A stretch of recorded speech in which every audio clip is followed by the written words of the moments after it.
labu-labunya. Okey, kita balik kepada undi percaya. PM boleh jejas kuasa agung. Undi percaya PM boleh jejas kuasa agung peguam negara. Nah, saya ketawa lah, gelak betul lah dengan peguam negara ni. Kau belajar law kat mana ni, Bai? Bai, kau belajar law ni kat mana? Kat mana yang jejasnya kuasa agung? Undi percaya atau tak percaya ni dah berlangsung berkali-kali dah.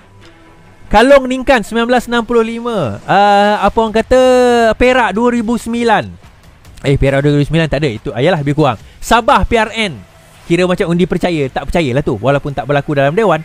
Lepas itu di Perak baru-baru ini yang baru berlaku. Adakah itu menggugat kuasa sultan dan juga pemerintah? Tak ada. Tapi tiba-tiba yang ini menggugat kuasa Yang di-Pertuan Agong. Apa kepelik cerita kita ni? Kan mula-mula yang itu tak ada pula kau komen pasal menggugat kuasa Yang di-Pertuan Agong dan sebagainya. Tetapi yang ini dikatakan menggugat kuasa Yang di-Pertuan Agong atas sebab apa? Nah, kita baca. Kita kena tengok argument dia. Apa menyebabkan dia rasa sedemikian? Okey. Memandangkan Yang di-Pertuan Agong telah melantik Ismail Sabri sebagai Perdana Menteri, maka tidak perlu undi percaya, kata Peguam Negara Idris Harun. Saya kata saya tak setuju dengan pendapat tersebut. Malah ini yang saya kata dalam masa bila Muhyiddin dilantik sebagai Perdana Menteri. Saya buat live situ, saya kata tak cukup sebenarnya dia kena hantar SD dengan tuanku. Tak cukup tuanku pergi interview seorang-seorang. Tak cukup. Kena buktikan di dalam Dewan Undangan Negeri untuk tutup mulut rakyat, betul ke tidak dia ada majoriti. Kena buktikan. Tapi pada masa itu tak dibuat. Saya rasa mungkin tuanku nampak ke, mungkin sedar ke, ataupun dia punya orang-orang bawah dia tengok ke live saya tu. So dia cadangkan, dia kata kita kena buat undi percaya ini. Dia berhujah undi percaya Perdana Menteri boleh menjejaskan kuasa agung. Saya dah sebut tadi, macam mana dikatakan boleh menjejaskan kuasa agung. Sedangkan kalau kita sebut sebab dia dilantik, therefore tak boleh dipertikaikan. Kita bukan negara monarki, tuan-tuan. Kita bukan negara feudal, tuan-tuan. Ini negara demokrasi. Negara demokrasi ditentukan melalui undi majoriti. Dan itu yang berlaku apabila Pakatan Harapan jatuh hari itu. Pakatan Harapan pun kalau kita kata yang ini boleh menjejaskan kuasa agung, yang melantik Pakatan Harapan adalah agung.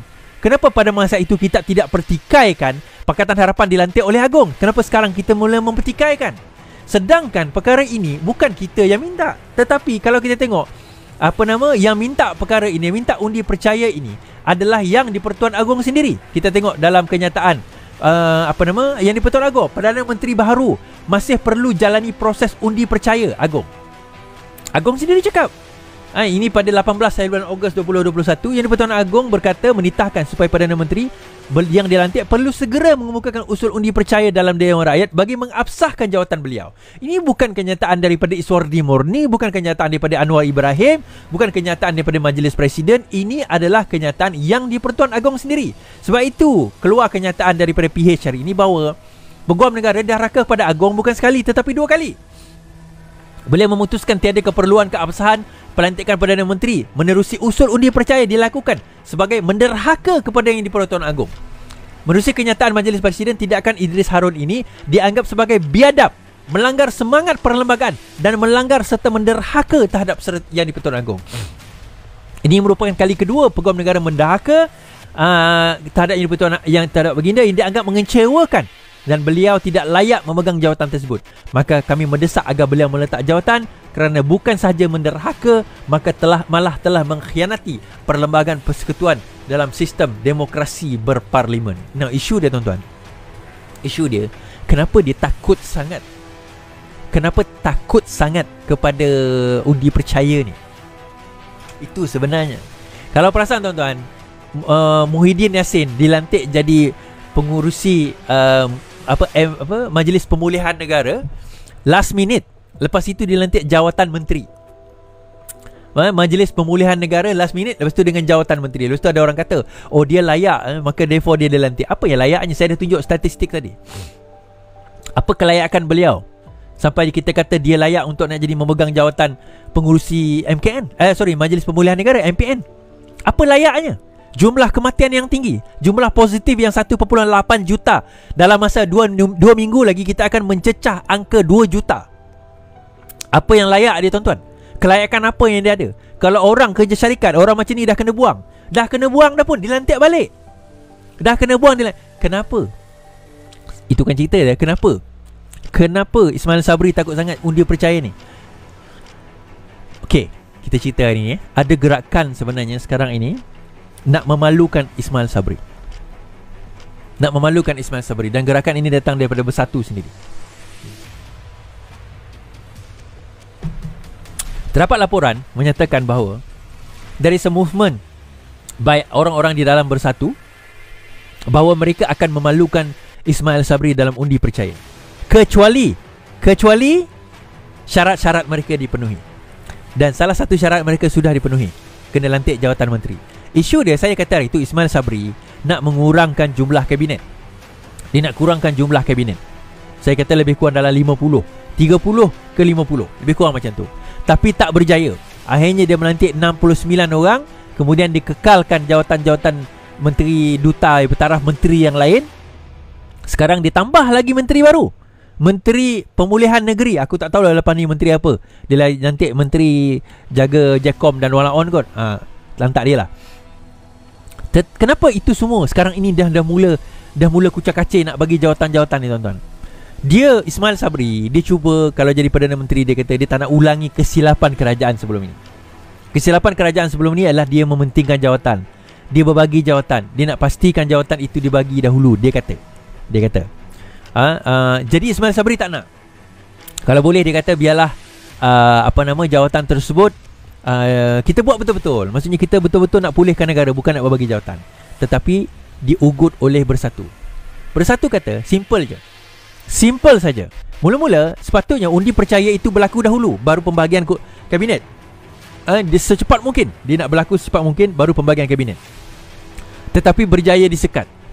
Dia kata kau kena bahagi dahulu sebab kami nak tengok keikhlasan kau dalam membantu parti-parti ni mendapat jawatan. So akhirnya dia terpaksa bahagi jawatan dahulu, angkat sumpah. Dan dalam angkat sumpah, tuan-tuan, Ismail Sabri tak datang. Ada yang tanya saya, sah ke dia tak datang? Sah, dia tak ada masalah. Sah ke tidak? Sebab dia dah angkat sumpah awal lah sebagai Perdana Menteri. Now isu dia, masa dia bahagi jawatan tersebut, dan sekarang ini kena bagi lambat pula tu. Muhyiddin Yassin dapat jawatan ni lambat, tuan-tuan. Last sekali baru dia kata okey lah aku bagi kau jawatan ni. Sebab ugutan itu dah ada. Ugutan dia adalah undi percaya ini akan menentukan bahawa Perdana Menteri ini akan sekali lagi dimalukan. Perdana Menteri ini akan sekali lagi dimalukan. So nak tak nak, dia kena lantik satu suara untuk bercakap seolah-olah kata tak perlu undi percaya. Maka keluarlah berita tak perlu undi percaya, tak perlu undi percaya, undi percaya ni tak perlu undi percaya. Akhirnya seolah-olah macam kita pun rasa tak perlulah undi percaya. Tak percaya antara yang bawa usul ini seperti biasa, orang-orang yang apa orang kata yang yang memang ampuan dia tu memang jilatan dia tu lebih selep dia lebih daripada biasa. Antara adalah PAS. Tak perlu bentang unsur undi percaya, dia kata. Tak perlu nak bentang unsur undi percaya. PAS kata demikian.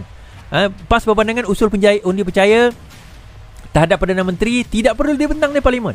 Naib Presidennya Idris Ahmad. Idris Ahmad dah dapat jawatan Menteri Agama. Tengok pakai kopiah dia sekarang. Pakai songkok. Tak ada kopiah lagi dah. Perkara itu dilihat berdasarkan kepada peruntukan perlembagaan yang menetapkan kuasa Perdana Menteri di bawah Yang di-Pertuan Agong. Mat, apa kelayakan kau tak nak bercakap tentang undang-undang ni? Apa kelayakan kau tak nak bercakap tentang undang? Okey, pegawai negara ada lah. Tapi hang memang tak ada kelayakan langsung nak bercakap tentang undang-undang. Tapi PAS pun dia cakap demikian. Kenapa, tuan-tuan? Dia dah dapat jawatan. Sedap. Baru sedap dapat jawatan, takkanlah nak jatuh lagi. Alahai. Baru je pindah rumah, pindah barang dekat office, baru dapat dapat driver, baru dapat allowance. Alah, bagilah sikit masa kan. Nak dapat pencen ni susah nanti. Jatuh lagi kerajaan ni. Jadi akhirnya nak tak nak Ismail Sabri terpaksa menurut apa yang dikatakan oleh mereka, dan akhirnya semua dapat jawatan sebagaimana yang mereka nak. Namun begitu, ugutan ini nampaknya mungkin tak habis, tuan-tuan. Ugutan ini tak habis. Berkemungkinan besar bahawa kerajaan yang ada sekarang ini, berkemungkinan besar kerajaan yang ada sekarang ini masih lagi dalam keadaan tergugat. Menyebabkan kita tahu Bersatu dalam usaha nak squeeze as much as possible dana negara, duit untuk dia nak menghadapi pilihan raya. Saya dah cerita itu. Kemungkinan untuk pilihan raya ni berlaku adalah dalam middle next year. tengah tahun depan, paling lewat penghujung tahun. Tapi I don't think it's going to be before. Dia tak akan berlaku selepas pemilihan Agung UMNO, pemilihan parti. Dia berlaku sebelum itu.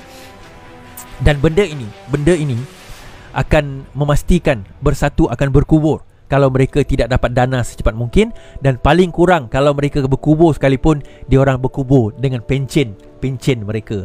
Itu yang kita kena faham. Pencen itu yang mereka perlu ada.